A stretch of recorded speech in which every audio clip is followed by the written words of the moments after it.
সবাই পড়ি আউযু বিল্লাহি মিনাশ শাইতানির রাজীম বিসমিল্লাহির রহমানির রহিম والذين هم على صلواتهم يحافظون صدق الله العظيم আয়াতে কারিমে আল্লাহ পাক বলছেন ওয়াল্লাযীনা হুম আলা সালাওয়াতিহিম ইউহাফিজুন, যারা তাদের নামাজকে সংরক্ষণ করে, যারা তাদের নামাজকে যত্ন করে, হেফাজত করে, গুরুত্ব প্রদান করে, তারা হচ্ছে মুমিন। তারা কি? মুমিন। এখন বলেন, ওয়াজ আগে না নামাজ আগে? আরো যাবেন, ওয়াজ আগে না নামাজ আগে?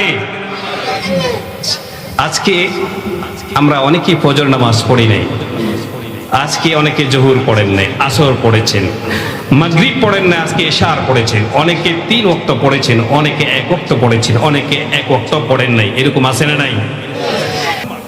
ঈমান যারা আনে, ঈমানের পরের প্রথম কাজ কি? নামাজ।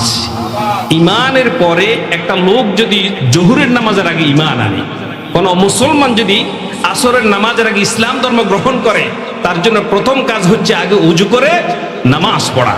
আল্লাহু আকবার বলেন। এই পৃথিবীতে সব ধর্মের প্রার্থনা আছে, হিন্দু, বৌদ্ধ, খ্রিস্টান, মারমা, সাকমা, টিপরা, খাসিয়া, ইহুদি, যত ধর্ম আছে, মুসলমান বাদে সকলেরই স্পেশালি প্রার্থনা আছে না নাই? আছে। আর মুসলমানদের প্রার্থনার নাম হচ্ছে কি? সালাত। কি নাম? নামাজ।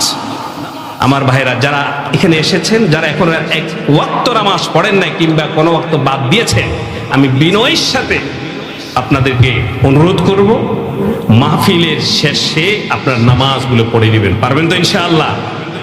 কারণ ওয়াজ আগে নয়, নামাজ আগে।